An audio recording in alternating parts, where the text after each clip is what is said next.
pessoal, nós estamos aqui com mais um episódio do GBcast, no nosso segundo dia do evento do CEF, e hoje eu tô aqui com o Dirney. Boa tarde, Dirney. Olá, boa tarde, Elisângela, boa tarde, Fred. Boa tarde, tudo bem? E, Fred, você poderia se apresentar pra gente? Claro, um prazer estar aqui com vocês, batendo um papo. Eu sou Frederico Falcone, sou engenheiro civil do Mackenzie em 1978.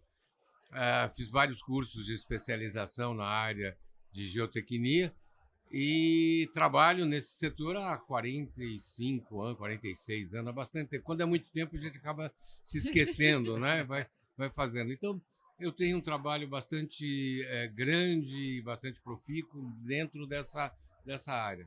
Então, fiz alguns livros, participei de livros, escrevi artigos para congresso. Eu acho que a gente escreve artigos para um congresso como esse aqui para divulgar aquilo que você fez e que pode ser útil a outros engenheiros, a outros colegas, né?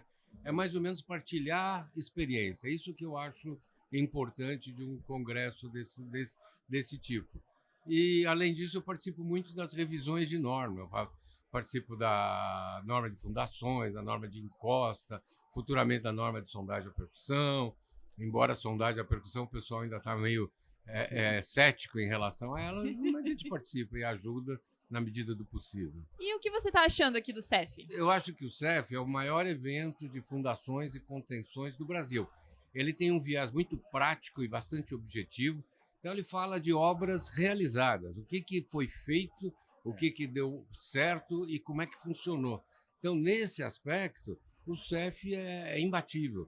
Então, acho que sempre vai ser, sempre será um grande evento para a comunidade de fundações e contenções. Vocês veem que está sempre cheio, está sempre com bastante gente, quer nos estandes, quer no auditório. Então é muito bom. Eu acho isso. E tem mais uma coisa que também me agrada. Une um pouco a academia com o profissional. Então, sim, traz a academia para o profissional e o profissional também se intera com a academia. Isso eu acho fundamental para o progresso da nossa, profissão. E, Fred, aproveitando até que você falou que você participa das normas, hoje você é revisor aí da 6122, que tem já tivemos várias reuniões, né? Temos aí algumas reuniões ainda para poder fechar, já está no finalzinho. Será que você poderia dar um spoiler aqui para a gente, adiantar alguns principais pontos já de mudança na 6122? Olha, Dirney, tem vários pontos que foram discutidos. Nós estamos nessa norma há quase 2 anos, né, discutindo. As discussões têm sido muito boas, muito proveitosas, né, para todo mundo. E tem alguns pontos que se avançou, né? Então, um dos pontos é a revisão do gama-C, aquele fator que você reduz o FCK do concreto para o dimensionamento das fundações. Então, nós criamos um coeficiente K que trabalha só para as estacas de compressão. Para as estacas de compressão, há uma limitação do gama-C, né? E para as estacas normais de flexão, tudo, você pode usar o gama-C, que é compatível com os gamas que se usam nas normas de concreto. Essa foi uma mudança significativa. Sim. Outra mudança que se voltou a aceitar os 30% de acréscimo na tensão ou na carga da estaca pelo efeito de vento. Então, isso aí foi uma mudança que é significativa e que a gente está avançando. Outra mudança que houve foi na estaca raiz. A estaca raiz, a gente estava limitada a 450 milímetros, e hoje nós acrescentamos o diâmetro de 500 milímetros. Então, isso é uma coisa que vai beneficiar bastante gente, e as empresas que solicitaram essa alteração. Mais alterações que houve no aspecto de coleta de amostra para a estaca raiz, que não tinha isso definido na norma anterior e estava causando alguns problemas na execução das estacas, que havia um entendimento diferente entre as pessoas, né, que estavam militando ali. Então, hoje, a norma regulamentou como é que se faz isso daí. Uma coisa importante também é que foi introduzido pela primeira vez na norma a medição de vibração. que é um primeiro, é um início para que isso se torne uma coisa corriqueira. Então a gente precisa começar a medir a vibração, os efeitos da vibração nos vizinhos, para poder ter amparo legal para poder fazer o projeto, para poder cravar estaca, para poder trabalhar na obra. Então, acho que eu não sei se você está participando também, né? Você lembra alguma coisa a mais que não, resumiu bem. Resumiu. Os principais pontos, mas assim, uma coisa que você falou é a atualização da norma com as novas inovações, né? Então, é importante a gente estar a cada 5 anos revendo o texto, porque as inovações, equipamentos, até alguns outros conceitos, eles vão mudando e a gente sempre está ali atualizando ela com as boas práticas. Você falou em inovação, uma coisa que a gente está fazendo que é uma inovação, nós começamos a usar muito estaca helicoidal para prova de carga estática. Sim. Então, cada vez mais está se usando estaca helicoidal como reação para prova. E aí nós vamos incluir a estaca helicoidal dentro da norma de fundações. Então já tem um anexo preparado que fala como é que você executa aquilo, a estaca helicoidal, e tem um item dentro da norma que fala de projeto. Então é uma grande inovação, sim, a estaca helicoidal, e eu acho que a gente tem que colocar isso dentro da norma também, né? Fazendo um adendo agora em relação a isso, a gente está vendo cada vez mais a construção de prédios altos, principalmente quando a gente olha ali para a região de Balneário Camboriú. Quais são os desafios, na sua opinião, relacionados às fundações desses edifícios? Esse é um aspecto que eu gostaria até de esclarecer, que eu ouço muitos colegas falando que a norma não permite que se faça isso ou aquilo, né? Que a norma é limitadora. E, na verdade, a norma não é limitadora. Ela abre a possibilidade de você fazer alguma coisa diferente, desde que você teste essa coisa diferente. Quando eu falo coisa, eu estou dizendo uma estaca diferente, uma solução diferente.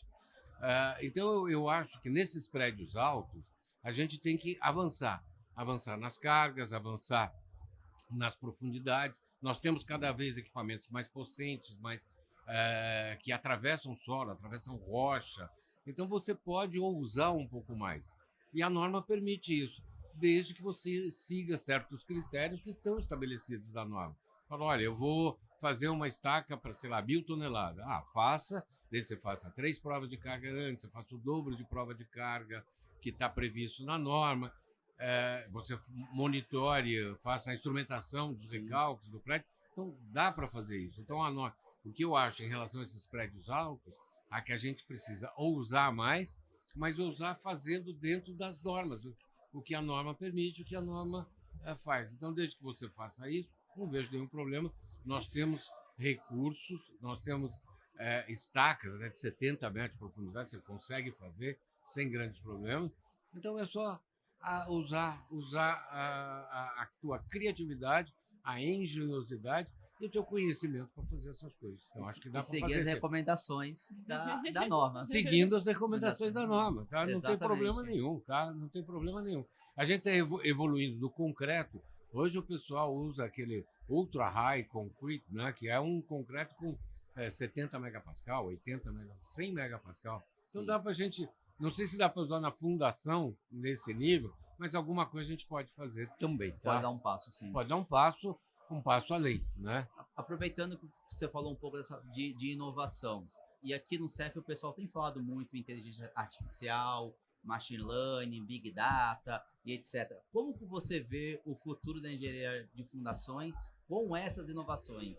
Eu acho que quem não aderir vai estar fora do mercado, porque a inteligência artificial ela se renova a cada dia. Sim. E você tem uma ferramenta poderosa para você poder fazer cálculos sofisticados e até fazer desenhos. Ela produz muito mais.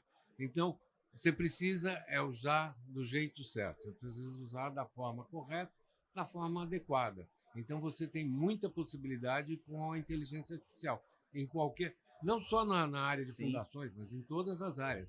Nós, no escritório, estamos engatinhando nesse aspecto, né? Mas eu acho que é uma coisa que não pode... Não sei como vai ser o futuro da inteligência artificial na engenharia de fundações, mas com certeza eu espero estar dentro dele nos próximos anos para poder aproveitar isso aí. Vai ser muito, muito, muito interessante. A gente também vê, por exemplo, aqui em São Paulo, que cada vez a gente tem menos espaço, né? A gente tem mais carros, precisa fazer mais escavações prediais para que a gente tenha mais estacionamentos, né? Quais são os desafios que você vê hoje em relação a essas escavações mais profundas? Olha, é incrível que hoje a gente já faz prédios normais, você considera normal quando tem 5 subsolos. Eu apresentei aqui no CEF um caso nosso com 6 subsolos. Então você tem que ter muitos cuidados na hora que você faz um prédio com 6 subsolos. Principalmente assim, ferramentas adequadas para perfuração. Então você vai ter que ter ferramentas que atravessem solos extremamente competentes, né? E você vai ter que ter essas ferramentas. Nós vimos aqui na própria palestra, no projeto que eu mostrei, que nós usamos fresa para conseguir atingir a cota. Fresa corta a rocha branda. Mas o Franz Gerritsen, que é da Bauer, né? Ele mostrou escavações grandes com o Deep Soil Mixing, que também dá para você utilizar e fazer escavações mais profundas. O que a gente precisa controlar, nesses casos, é a inclinação ou deformação das estruturas. Então, você tem que colocar sempre inclinômetros para prever, colocar marcos reflexivos para você comparar, porque uma instrumentação tem que ser sempre redundante. Se o inclinômetro mexeu, o marco reflexivo mexeu, você tem que ter isso para você conferir o que está acontecendo. E sempre você tem que ter ações mitigadoras. Como é que eu vou, se acontecer isso, o que eu faço? Né? Como é que são as alternativas para um eventual problema? Então, nós temos que ter isso em mente. Então, as escavações profundas são um desafio, sem dúvida nenhuma, para qualquer das nossas atividades. É muito arriscado, sempre tem, como a gente calcula, sempre há uma deformação, né? Você tem que calcular essa deformação, fazer uma previsão e ter uma linha que você fala, essa é uma linha que você não pode passar. Tá? Esse é o limite. Esse é o limite, a linha limite, e aí você fica acompanhando com a instrumentação, se está perto, se está longe, como é que está isso daí. Então, essa aplicação é fundamental. Tem um outro aspecto que é muito importante quando você faz uma escavação profunda, e eu mostrei hoje aqui, ontem, eu mostrei nessa nossa aula, nós escavamos 22 metros. Depois que você escavou 22 metros, o solo expandiu. Então, aquele solo que tinha uma determinada resistência, né, e que a gente projetou com uma tensão no solo bastante alta, nós fizemos provas de carga sobre placa que já estavam previstos. Isso é uma coisa, você tem que prever antes. Sim. Então, nós fizemos sondagem da percussão para comparar com as sondagens anteriores. Já deu uma sondagem, uns valores de SPT menores do que o que era anterior. E fizemos as provas de carga em placa. As provas de carga em placa não deram o resultado que a gente esperava. E aí você tem que ter o plano B. Se isso acontecesse, o que nós fazemos? E aí a gente tomou as medidas corretivas necessárias. Então, acho que são 2 aspectos que você tem que levar. Deformação das estruturas de contenção. Eu falei em parede, mas pode ser qualquer tipo de estrutura. Sim. Estaca com arco de concreto projetado, perfil pranchão, que eu um dia gostaria de usar um perfil pranchão para uma escavação urbana. Mas eu acho que também a escavação, a profundidade de escavação, você tem que ficar sempre atento para ver se esse alívio de escavação não provoca uma expansão do teu solo e aí a perda de resistência. Então, todos esses aspectos você tem que levar em conta na hora que você faz um subsolo com grandes profundidades. Agora, corrigindo um pouquinho você, eu acho que os jovens como você hoje, eu vejo pelos meus filhos, não gostam de carro, andam de Uber ou de táxi para não ter o problema do carro, não pegar o trânsito. Então, por isso, eu acho que talvez na sociedade moderna, e como você falou de inteligência artificial, no futuro, todos nós andemos de carro sem motorista, carro com inteligência artificial, que vai fazer o circuito, diminui os carros na rua, diminui o trânsito, diminui a necessidade de vagas de garagem. É a minha expectativa, tá? Mas vai sobrar vaga, hein? Vai sobrar vaga. Vai sobrar muita vaga em São Paulo. Assim espero pelo mas isso é uma coisa inexorável. A gente está todo mundo aqui com um celular que eu usava só para telefonar, né? Hoje você faz tudo, você pode fazer um artigo aqui, você pode tudo, né? Não sei se você lembra lá em São Luís, quando foi aquele trabalho, eu peguei meu telefone, você põe em cima da mesa, ele tem um app que mede a vibração, mede a velocidade de propagação de onda. Só que não é muito preciso.